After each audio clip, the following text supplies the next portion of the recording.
Welcome back to Spotlight. After having a delicious meal at Ramiji's beautiful house, it's time to find out about this incredible journey.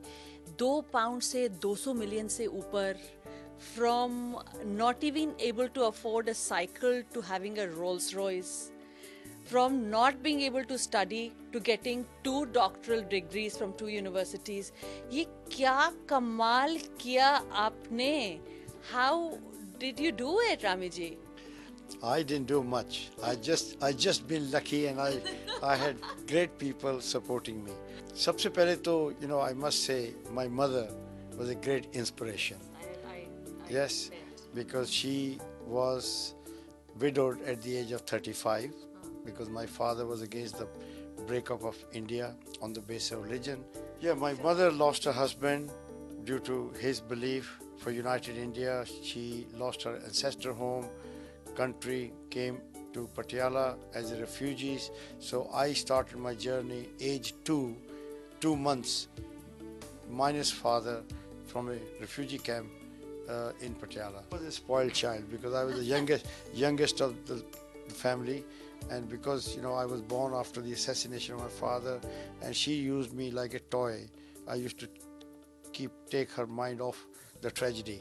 So I was literally spoiled. So I convinced my mother after I graduated from Punjab University, Chandigarh, that if I become a bar at law, I will be able to earn much more with degree of UK after my name.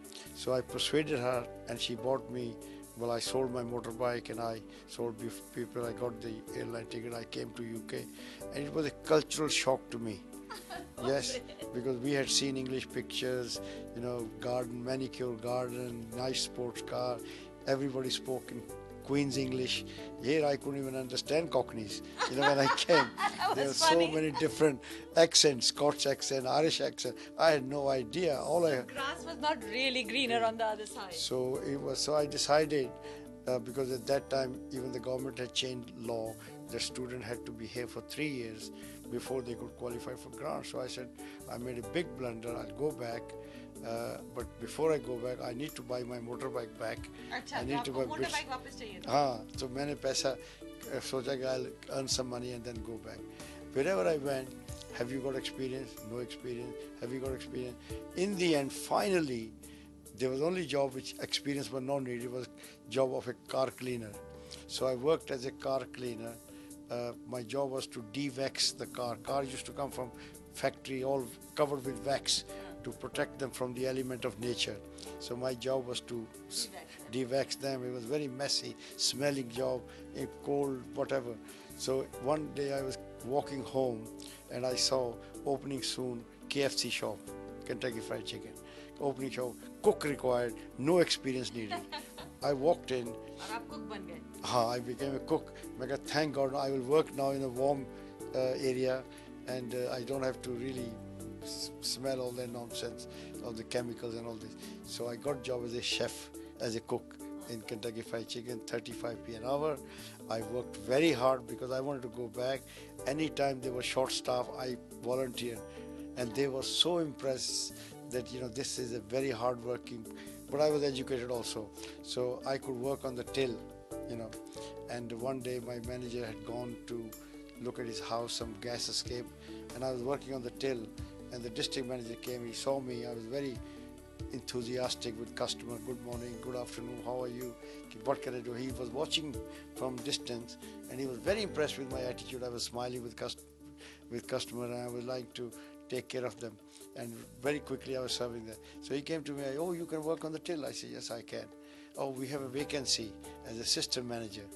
So I got a job as assistant manager, and then I worked hard. Then I got a job, my first job as a manager after just 1 year, and then I worked there for another 1 year, and they had no idea that this man wants to make money and go back. My agenda was wants to buy a motorbike and go back. So they had no idea of my hidden agenda, but they were very impressed with my positive and productive attitude. And then I became a district manager in charge of 10 stores. I had, about chicken, I had so much knowledge that I was a PhD. So Still do, huh? Still do. I can cook.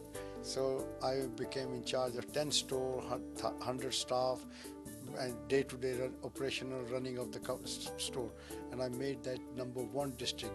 And then I stayed there for another 6 years, and I forgot about my studies. You forgot about studies, you forgot about the bike. So one day I'm going to promise I will complete Bharat Law and go back and practice. अभी भी बाकी है, हाँ? ये आपका This is motive. what I have let my family down very badly. So then, I was made redundant. Then I did a corner shop, and like everybody did, and I got fed up with corner shop. Very hard work, 7 days a week.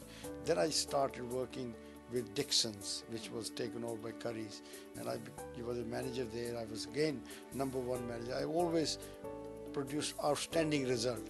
I never cut Hard corners. working. Dixon के बाद I saw people buying electrical goods from UK, television, microwave, videos, computers, washing machine, and they were shipping them back home and to Africa, Middle East. In those days, Japanese company were not in Africa; they were just coming to UK. So people used to come. So I saw that if there was unaccompanied baggage, that if you take unaccompanied baggage, the cost of taking, shipping, air freighting is much cheaper than taking accompanied baggage. तो मैंने सोचा मेरे को यहाँ तो promotion भी नहीं दे रहे, even though I'm #1. There was a perception that we are not intelligent. वो कहते हैं when a bad employer doesn't look after his staff, he goes and work for the competition. But in those days, even competition were reluctant to employ us. So we had no choice but to have our own job. Was it because of the color of your skin? Prejudice was there because it's not their fault, because we were just struggling community. We had arrived. We had no track record of success. We were not as prosperous as we are, and we could not.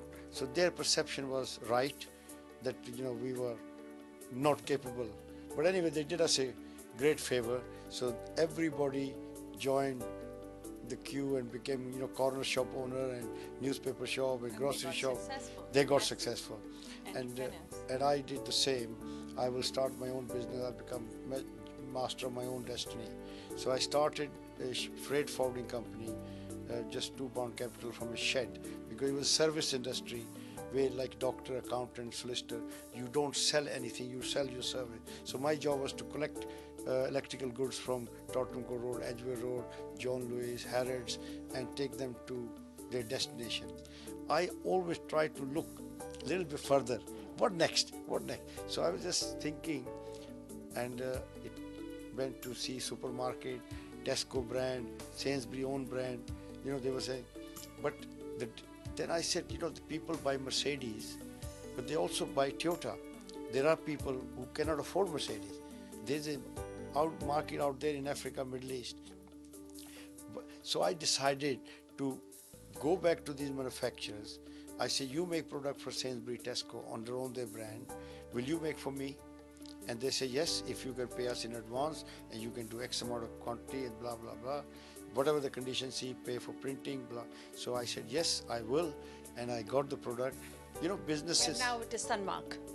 Yeah, under Sunmark company. So I launched another company in 1995, Sunmark Limited, as a marketing company, logistic company, Sierra Land. This is a marketing company. Wow. So, what I can hear from your story is that you're a very clever man, and you filled the gap in the market. Absolutely. You saw it and you filled that gap.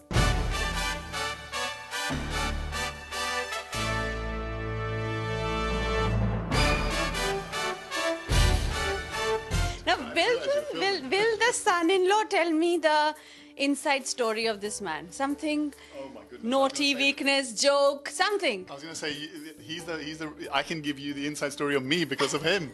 Yeah? People talk about how you're, when people talk about you're lucky enough to work with people, or you're lucky to have exposure to certain types of people in life, so whether it's Hindujas or someone like that, the privilege you have is you get to see how people think differently every day to the norm. Yes. That's what I get. I get it every day. Yeah. You get it so it's very lucky. And you get it at home. We meet up. And you get it in the form of your daughter. Absolutely. So it's something very special. I know, of course. So ससुर के साथ काम करने में कैसा रहता है? नहीं, you have to understand that ultimately, outside of the office, he's my father-in-law. In the office, you have a certain additional respect for him. You can't say some things which you feel sometimes. So कभी घर में झगड़ा हो गया है फिर वक्त? You have to understand that you're running a company. If you're running a company, you have to understand that there is a line of command and you have to follow that wherever you are. So the relationship is there, no, without a doubt, but it's also there that you have to understand how you work together. Okay. Now, is there any one thing that you have always wanted to tell him but you haven't? Oh, no. We talk No? very open. Yeah, there's nothing like that. He's a very open person by himself and he encourages that as well. Okay. So it's very easy. So I'm you sorry. go partying with him as well? Yeah, we do. We have a drink together as well. So how is he as a party animal? Oh, he's one of the best. When he gets out, he's a great joke teller. I don't know if he's told you any recently, but he's one of the finest joke tellers That you will tell. I'm finding And out. He's a great joke- memory for jokes. So he's great fun to go out with. I have zero memory for jokes and I really respect people. I'm the same, and I admire that. I wish I could remember more, but he's especially good at them. So Oh, you go out there, you have a couple of drinks with him, and it's a very different environment. Joke time. Yeah.